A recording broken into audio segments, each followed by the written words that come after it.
Hello Virgo, Sun, Moon, Rising and Venus Signs, kamusta kayo? Sana po ay nasa mabuti kayong kalagayan. Welcome back po sa Star Tarot. Kung bago kayo rito, welcome din kayo. Thank you for your support. I truly appreciate it. God bless you all, Virgo. Una mensahe po ninyo ay rainbow. Ayan, the most difficult part of a situation is over. Salamat naman, 'di ba? Salamat sa Diyos. Matatapos na, no? Kung ano man ang pinakamahirap na part ng sitwasyon that's coming to an end. So this is really good. We have ring, a marriage will take place, either romantic or business. Ayan, so merong mag-aasawa na magpapakasal na, no? Ang iba sa inyo rito. Pwede rin na kung hindi man ito romantic partnership na papasukin ng iba sa inyo, pwedeng meron kayong magiging bagong kasosyo sa negosyo. What else? We have jog, light-hearted and carefree time. Ayan, kailangan nyo din ito, mag-relax, mag-chill, no? Kasi pwedeng lately, panay stress siguro ang nararanasan ninyo. Kaya, ano lang muna kayo, carefree time muna kayo, no? Focus lang muna kayo ngayon sa pag-unwind. Kailangan ninyo ng balanse, 'di ba? Sa sarili ninyo, kailangan ninyong may panahon para sa lahat. Okay? At ngayon, it's your carefree time. Okay? Huwag muna kayong may stress. Huwag na kayong nag-iisip ng problema. We have sunrise. Ayan. So, may mga bagong creative ideas na mag-a-arise sa isip ninyo. Meron kayong mga sisimulang bagong ventures. Meron kayong sisimulang bagong ganap sa buhay ninyo, Virgo. No? So, this is really, really beautiful. Pwedeng yung fresh start na to. Pwedeng romantic relationship or pwedeng business partnership. No? Kaya good luck sa'yo. Kasi this is exciting, very optimistic energy. We have funnel, ayan, period of frustration. Okay, lessons to be learned. So, siguro meron din sitwasyon kayo rito na, alam mo yun, dahil sa pagod na ninyo siguro, dahil sa stress na nararanasan ninyo, na you're feeling frustrated already. No? So, siguro naaano na kayo rito, na tawag dito nabuburyo na kayo or nababagot na kayo, no? What else? We have wedge. Someone is trying to come between you and a friend or something you want. Ayan. So, siguro meron ditong naiingit sa'yo at nagtatry ang taong ito na isabotage kayo.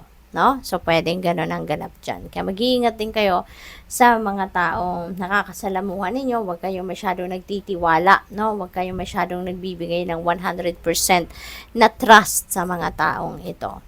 We have facts, shrewdness, and resourcefulness, especially in business. Okay, Virgo? So, maybe ito yung kailangan ninyong, kung meron kayong negosyo, no, baka itong kailangan ninyong i-apply din sa, approach na ginagawa ninyo sa pagmamanage ng inyong negosyo. What else? We have desk. Pay attention to your work. Okay? Pay attention to your work kasi baka distracted kayo. So, kung nagtatrabaho kayo, put your focus and concentration sa trabaho ninyo para hindi ma-compromise, no, ang quality ng inyong tinatrabaho. We have bridge, successfully overcoming a problem. Ayan. So, finally, no, malalagpasan mo na ang problema na pinagdadaanan mo sa ngayon. Finally, no, makakangiti ka na.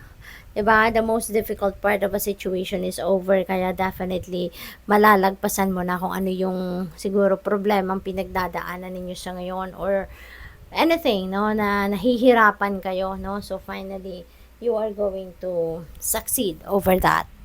What else? We have cloud, temporary problems. Ayan. So, maaaring ito na yon, masusolusyonan mo na kung ano man ito. No? Ganun talaga, diba? Parte yan. Diba, problema na yan, parte yan ng buhay natin, parte yan ng soul's journey natin. Lumilipas lang din yan. No?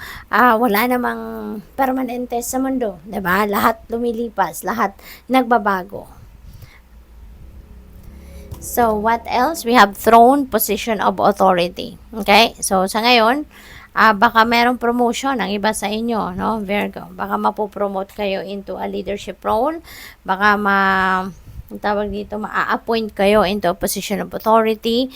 So, good luck sa'yo. Okay? Or baka meron kayong mga pakikipag-usap na gagawin dito with someone na nasa position of authority. Ayan, love. Wow. Baka siya yung love interest ninyo. Yung person na to that you're going to be dealing with could be your love interest. Baka jowa mo siya. 'Diba? Baka ganon. Or pwede rin na love is in the air sa ngayon para sa iba sa inyo. Baka ngayon, kung wala pa kayong relasyon, no, baka makakakilala kayo ngayon ng bagong love interest ninyo. Or pwede rin, since meron marriage talaga dito, so parang siksikliglig umaapaw, no, yung pagmamahal, pag-ibig na nararamdaman ninyo sa ngayon. We have barrel. You feel something is lacking in your life, perhaps love, money, or goals. Ayan. So, Virgo, parang ano to, this is negative energy, no? So, as much as possible, i-transmute ninyo yung energy na yan into something positive. Kasi, alalahanin natin na yung negative energy doesn't attract positivity, di ba?